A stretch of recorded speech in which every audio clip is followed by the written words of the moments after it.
Почитувани, кризата предизвикана од коронавирусот јасно и недвосмислено покажа дека покрај заштитата на здравјето на граѓаните, наш врвен приоритет е и зачувањето на работните места.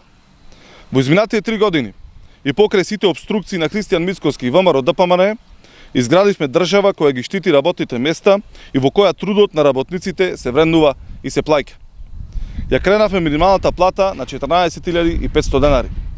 Покажавме на дело, а не со празни зборови ветувања, дека водиме искрена грижа за секој работник во државата.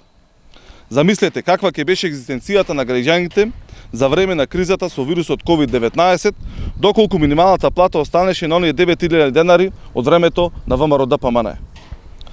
Нека објасни Мицкоски како може некој да преживее со 9.000 денари, да ги школува децата, да ги нахрани и облече.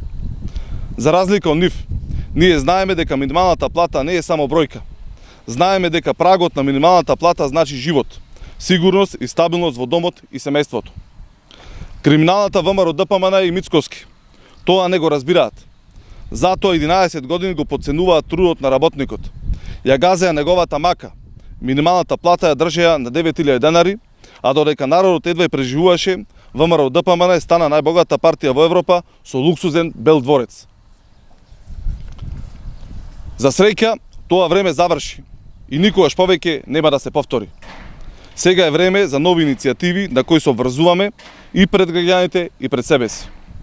Минималната плата која сега изнесува 14.500 денари, до крајот на следниот мандат ќе ја зголемиме до 40%, односно до 20.000 денари.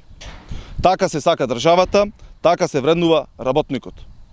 Со Социјалдемократскиот сојуз на Македонија, работникот е заштитен, ценет и финансиски награден. На 15 јули граѓаните ќе го потврдат правиот пат по кој се движиме во изминатите 3 години. Пат кој значи повторно зголемување на минималната плата, сигурност и безбедност во сечи дом.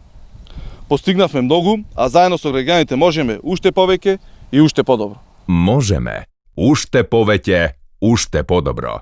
Заокружи број 3. Социјалдемократски сојуз на Македонија.